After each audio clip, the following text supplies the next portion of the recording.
20 years ago to the day, Hurricane Katrina changed New Orleans forever.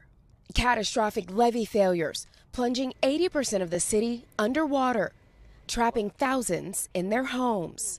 The Coast Guard launching what would become its largest search and rescue operation in U.S. history. Moving in survivor.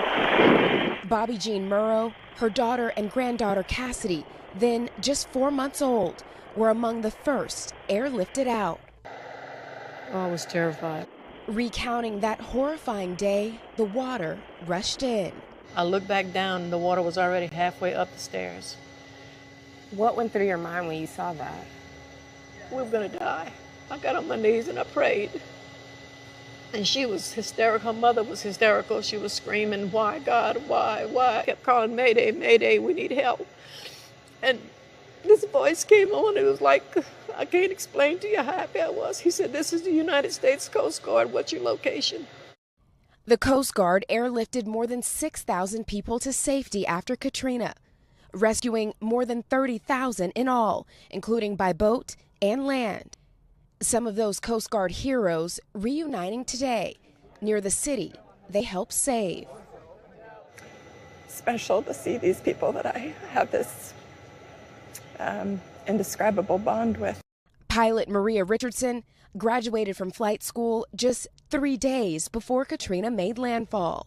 You know, there were so many people that needed so much more help, and it was just never felt like enough. You know, we could never get them all. Was there a particular rescue or moment that you just will never forget? I couldn't tell that story without lots of tears. But yeah, there were a couple. Evacuating a hospital. A woman that we picked up, and you know, she just looked like she was barely alive in the first place. It was really hard to see us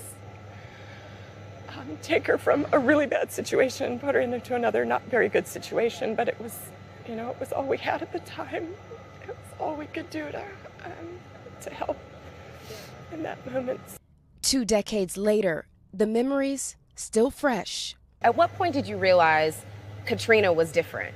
The moment I flew over New Orleans and saw the flooded city. Captain Bruce Jones was the air station commander who led the response. This was the most impactful period of our lives. I mean, it changed everything, personally, professionally. This was just a watershed moment for all of us, and so it brings back a lot of emotions. Jones says what sticks with him most are the heroes who were made on that mission, going above and beyond the call of duty. We were fueling hundreds of aircraft a day. We were doing maintenance on aircraft to keep them flying, getting water to the crews. There was no air traffic control because the goal was we wanted everybody in there, all the helicopters rescuing people. And so it was you know, head on a swivel and just keep your eyes out. And we miraculously avoided losing an aircraft and having a mid-air collision. 20 years later, survivors and rescuers bound by Katrina's fury, now standing together in tribute. What has it been like in the 20 years since? I can't get over it. I can still feel the wind. I just appreciate the Coast Guard so much. They jeopardized their own life to save